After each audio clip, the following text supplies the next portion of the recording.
Prosseguindo, no tema Desafios Contemporâneos da Igreja, agora o item 6, a Igreja e a Liberdade de Expressão, o slide 46. O artigo 19 da Carta Internacional dos Direitos Humanos. Vamos ver o que diz a Carta dos Direitos Humanos sobre liberdade de expressão. Vamos ver se essa revista, Charlie Hebdo, se a sociedade está seguindo essa carta. Número 1. Ninguém poderá ser molestado por suas opiniões. Ótimo, concordo. Número 2. Toda pessoa terá direito à liberdade de expressão.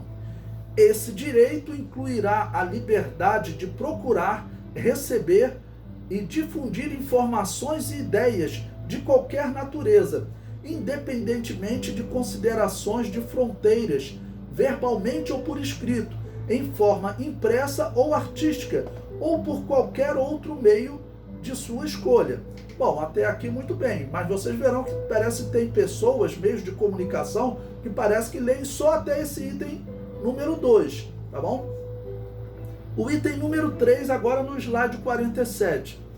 O exercício do direito previsto no parágrafo 2 do presente artigo implicará deveres e responsabilidades especiais.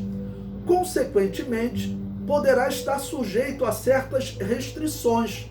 Olha só, a própria Carta dos Direitos Humanos da ONU diz que pode haver restrição, mas quando você fala em alguma restrição aqui no Brasil, a Rede Globo, por exemplo, ela já quer dizer o quê? Que, na verdade, você está indo contra a lei, que isso seria uma ditadura. Não é. A Carta dos Direitos Humanos diz que a nossa liberdade de expressão tem restrição, que devem, entretanto, ser expressamente previstas em lei e que se façam necessária para, veja, slide 48.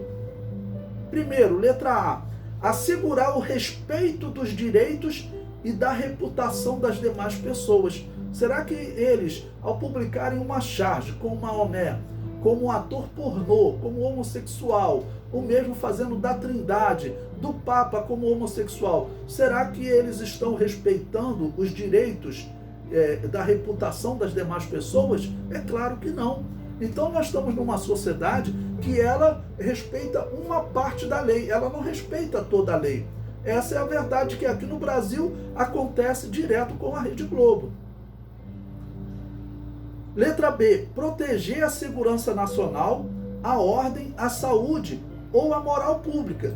Então tudo isso nós estamos vendo que são limites que a própria carta coloca. Olha, são restrições necessárias para que as pessoas sejam protegidas na sua moral.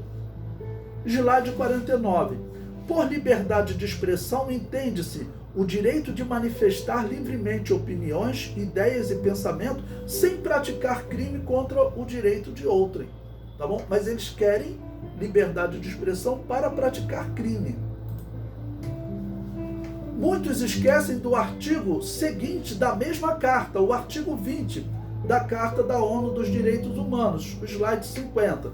O artigo 20 diz, número 1, será proibida por lei qualquer propaganda em favor da guerra. 2, será proibido por lei qualquer apologia do ódio nacional, racial ou religioso que constitua incitamento à discriminação, à hostilidade ou à violência. Quer dizer, a revista não estava discriminando aqueles religiosos? É claro que estava, né? Slide 51. Esta Carta Internacional dos Direitos Humanos, que inclui a Declaração Universal dos Direitos Humanos e o Pacto Internacional dos Direitos Civis e Públicos e o Pacto Internacional dos Direitos Econômicos, Sociais e Culturais, aprovada em 1966 pela Assembleia Geral das Nações Unidas, declara a liberdade de expressão como sendo a regra. As limitações, slide 52, são a exceção, permitidas apenas quando para proteger, primeiro, os direitos e reputações dos outros, a segurança nacional, a ordem pública, a saúde pública e a moral. Mas eles vão contra tudo isso e falam que é liberdade de expressão e que a liberdade de expressão ela não tem limite. Ela tem limite, sim. A liberdade de expressão ela também é restrita. É o que está escrito na lei. Será que é burrice ou será que é má vontade de ler a lei? Eu considero que é má vontade de ler a lei. Slide 53.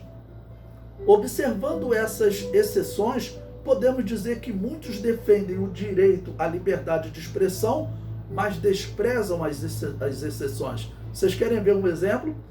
Ainda falando da Charlie Hebdo, né? Um humorista francês foi detido por publicar em uma rede social a frase "Me sinto Charlie Koulibaly". Com esse texto, ele parece dizer que simpatiza ou permite a liberdade de expressão da revista francesa Charlie Hebdo, que publicou as charges, e de um dos terroristas que atacou a revista, Koulibaly. Bom, o que vai acontecer com esse humorista francês? Já que, por um lado, eles dizem que liberdade de expressão não tem limite, que a revista podia agredir à vontade os religiosos e está tudo bem, tá ok? Então, o que vai acontecer com esse humorista? Slide 55. Resultado, ele foi detido e acusado de apologia ao terrorismo por se expressar. Com este exemplo, podemos mostrar que o mundo diz que a liberdade de expressão tem limites, quando lhe desagrada. Então, a sociedade que nós estamos vivendo é uma sociedade anticristã. Tá bom? Para ela, atacar a religião não tem limite. Tá ok? 56. Um pensamento que eu encontrei na internet de um poeta brasileiro chamado Augusto Branco. Ele diz: as pessoas gostam do ideal de liberdade de expressão até o momento em que começam a ouvir aquilo que elas não gostariam que dissesse a respeito delas. Perfeito esse pensamento dele, ok? Se você começar a falar alguma coisa contra os ministros do Supremo Tribunal, contra o Senado, contra a Câmara dos Deputados, contra o presidente, tá bom? Contra a Rede Globo, contra a Band, contra os meios de comunicação, aí eles vão se manifestar, vão querer entrar na justiça dizendo, olha, essa expressão aí ele não tem liberdade, tá bom, para praticar. Como é que pode? Tá bom? Então, liberdade de expressão é a parte deles apenas.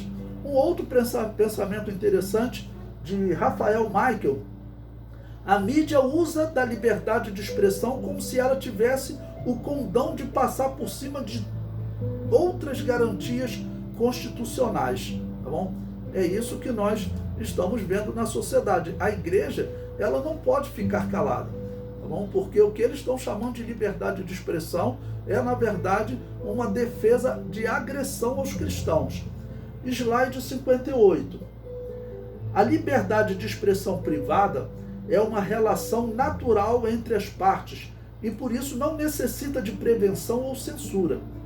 Já a liberdade de expressão pública necessita de censura como único meio de garantir a liberdade dos cidadãos e a igualdade de tratamento, responsabilizando-se o Estado em representar a parte a atingir, pois não existe outra possibilidade prática. É um conceito fundamental nas democracias modernas, nas quais a censura não tem respaldo moral. Os chargistas franceses dizem que fazer as charges eróticas com o profeta Muhammad é liberdade de expressão. Os terroristas que assassinaram os chargistas parece que pensavam a mesma coisa. Um se expressava com ironia e ofensa moral, o outro com violência. Quer dizer, ambos estão errados. Mas quem vai além do limite da liberdade de expressão para agredir, eles estão praticando um erro semelhante. Ele pode não matar, mas estão praticando. Slide 60. O Brasil puniu acertadamente um bispo da Universal por este chutar a imagem de uma santa. Este homem atingiu os direitos e reputações dos outros, como diz a Carta da ONU. Logo, isso não é direito de expressão, é agressão. O que dizer das charges da revista francesa?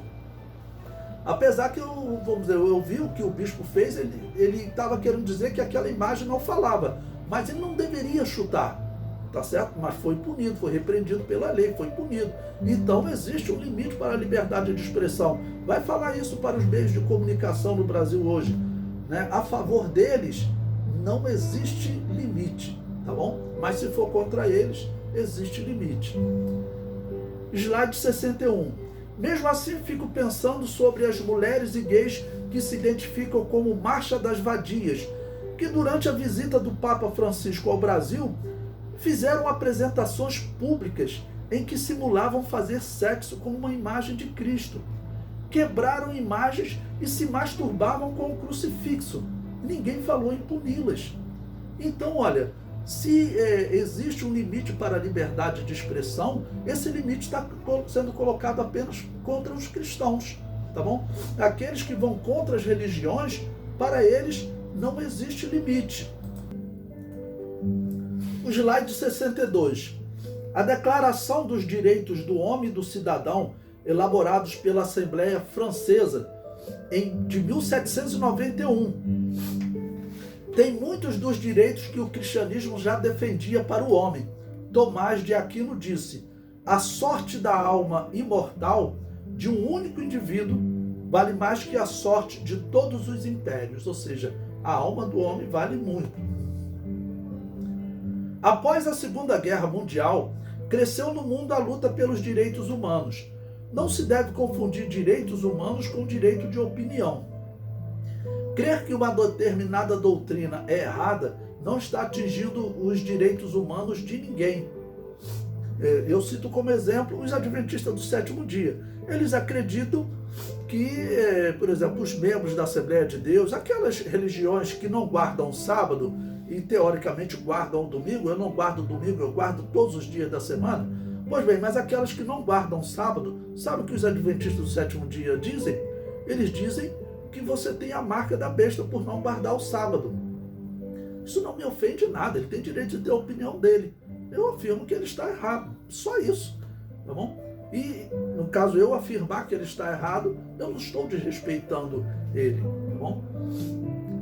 Crer que uma determinada prática é errada não está atingindo os direitos humanos de ninguém. Slide 64. Hoje estão havendo propostas de novos direitos humanos, questões que eram debatidas em 1948, tais como o homossexualismo. O problema desses novos direitos humanos é que estão colocando a opinião dos cristãos sobre algumas práticas como discriminatória, quando na verdade não são. Ou seja, quando o cristão defende que o homossexualismo é pecado, que é contra a vontade de Deus, porque é contra o plano de Deus, né, eles dizem que isso é discriminação e querem criminalizar. Então, nesses últimos dias, a igreja pode estar preparada, porque com certeza o anticristo, tá bom? Ele vai trazer essa lei ao mundo. E enquanto a igreja estiver aqui na terra, mesmo antes do arrebatamento, o espírito do anticristo já está agindo no mundo. Então essas leis já estão sendo preparadas.